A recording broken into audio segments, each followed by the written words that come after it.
Welcome to the North Shore 9 podcast, episode number 134. I am Ryan Alexander. Along with me, as always, back in Florida, Anthony DiNardo. DiNardo, are you healthy again? Sick. I'm sick.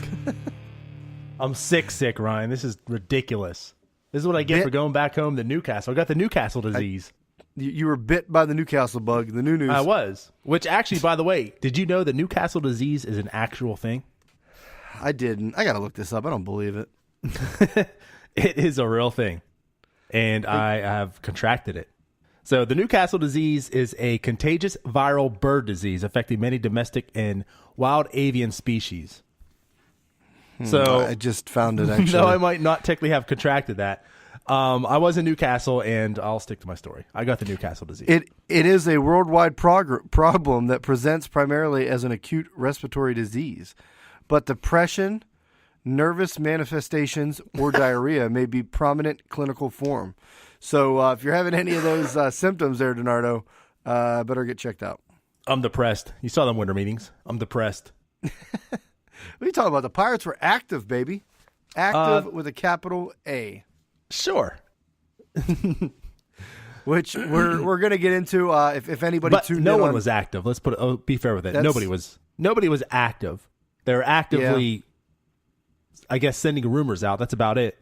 Yeah, unless you were the Mets or Mariners or the Pirates, nothing really happened. But like all that pretty much happened beforehand for the Mets and Mariners.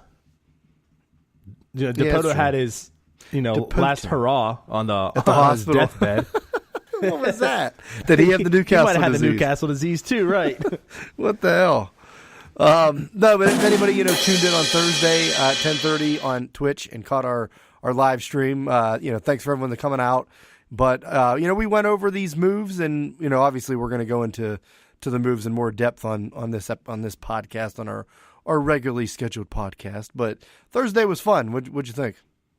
Oh yeah, I had a lot of fun. I can't wait to continue doing it.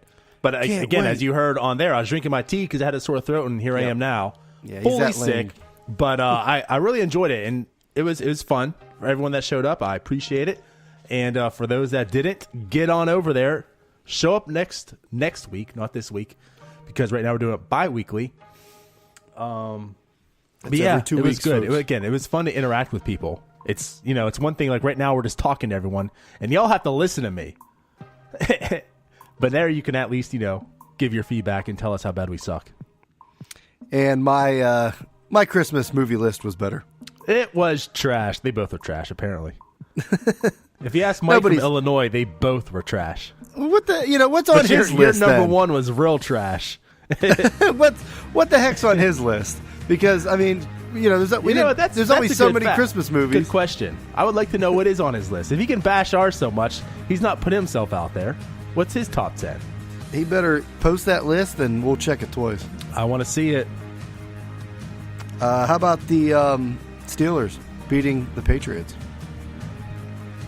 I was shocked because the Steelers shouldn't be better than the Patriots. It doesn't sound like, because the Steelers never beat the Steelers, the Patriots. So. See, everybody says, "Oh, Pony got one right," but to me, I don't think he got it right. Did he get the team that won right? Yes, but he was calling for the Patriots are overrated and the Steelers were dominating them, even though the Steelers kind of did dominate, but not on the scoreboard.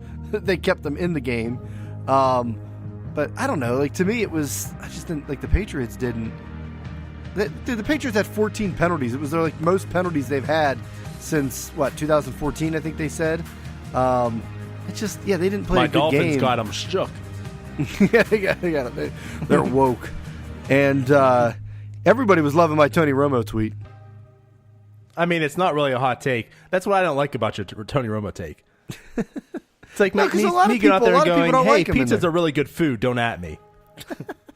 No, because honestly, all the tweets and the likes we got, dude. Most people the first the first 4 or 5 weeks that he was started this year in the booth. I didn't think that many. I saw a lot of hate for him on Twitter.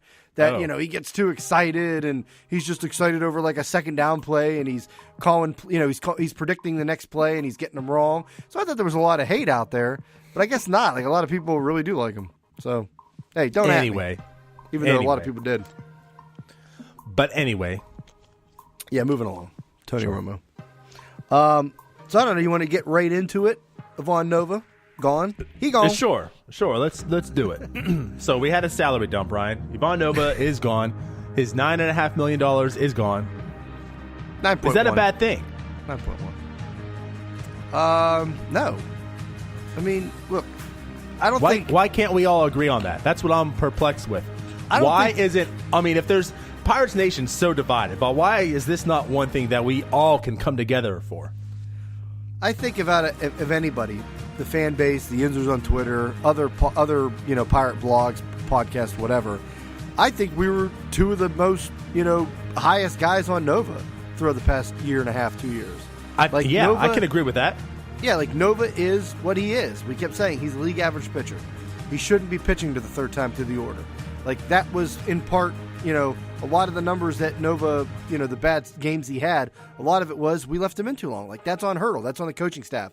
That's on the front office for not identifying that sooner and saying, hey, you know what? His numbers suck the third time through the order. But Nova is what he is what he is. And he was a league average pitcher. Now he's probably getting paid like a league average pitcher, but he's got 1 year left. And we've been trying to trade him for basically, everybody has basically been trying to trade him for a year, for something. And, you get him out of there, you get him, trade him to the White Sox, which, I'm not sure what the White Sox are doing, but they trade him to the White Sox. They get a low, young pitcher back, whatever, and some international money, which I know you're going to love. And take that. You clear up salary that you can spend elsewhere. You still need a shortstop. We've heard some names out there.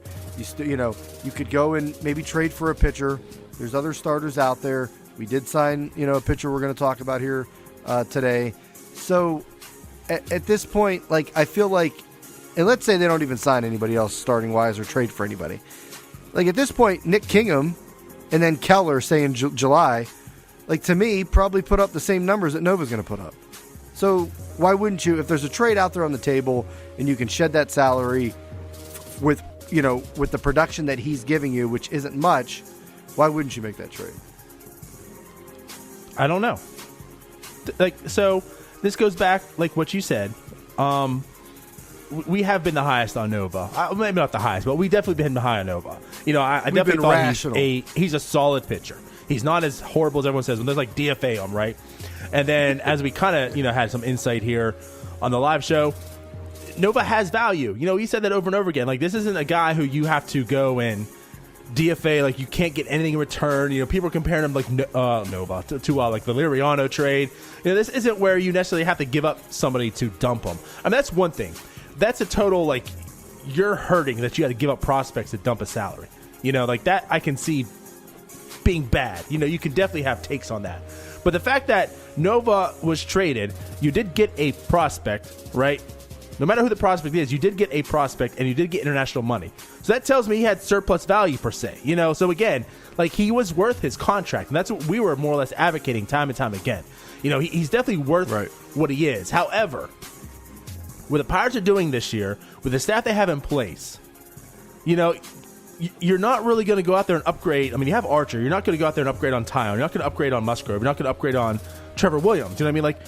Nova's that odd man out. And he's making, the most in that rotation. Actually, I think second most on the team, right? Or third at least.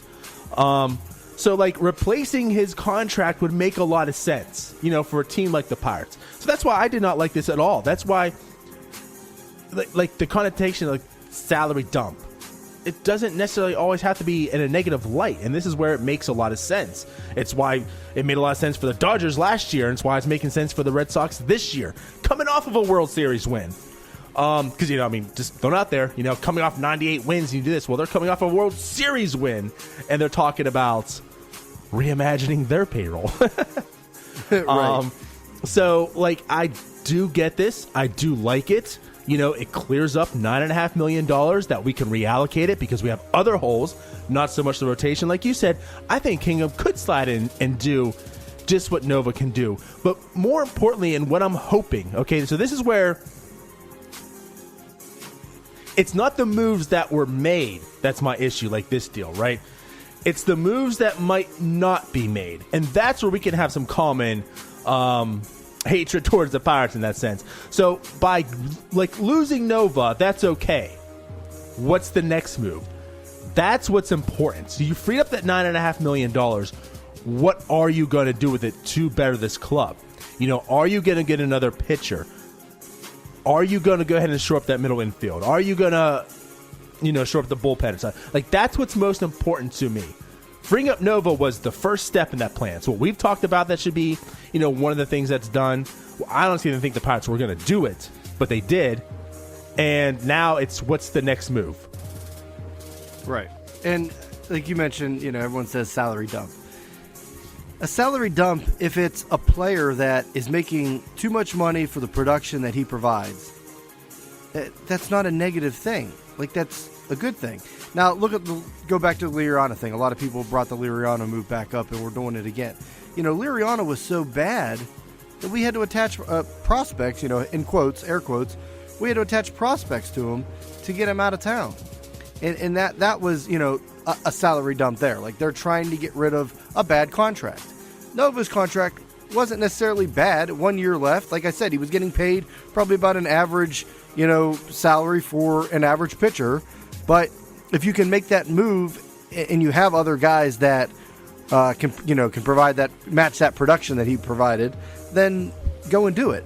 And is it a salary dump if you go out and, okay, so you shed Nova's $9 million for next year, but you sign Chisenhall for a couple million, you bring Gung back at a couple million, you go out and get Jordan Lyles, which we're going to talk about, and maybe you go out and get Freddie Galvis at, 3, 4 million, 5 million, who knows. So right there, you've made up that money probably a little more. So it's really, and we're back to this, we don't know what the budget is. We don't know where they have to spend to. But it seems like whenever they have to make a couple moves, they have to lose somebody in the process too to kind of balance it, offset it. Mm-hmm. So, it is what it is. We don't know where they can spend to, or if they're being told. Huntington always says, Nutting, they don't set and tell them, well, you can't spend, you can only spend to this, which I think is a little ridiculous. Obviously Nutting's got to sign off on, hey, by the way, Bob, we're going to sign Machado. Payroll's going to be over $120 million. I think they're going to clear that by Nutting before that happens. Yeah, that's definitely an organization move, not just a GM right. move. So I'm sure they know where they can spend to. They're not just we don't really talk numbers or bullshit. Yeah, I'm sure there's definitely dialogue. There's a soft number, I'm sure, and right. It might take a lot for Neil to convince him if there's another move that's going to go a little bit over. But right, Neil knows what he has to work with. Right. And so people I would have been okay if they traded Nova, but if it was for somebody to help the major league team, and they just did it and they just picked up some low A pitcher. Well, who are you bringing back in the major league move, especially from the White Sox?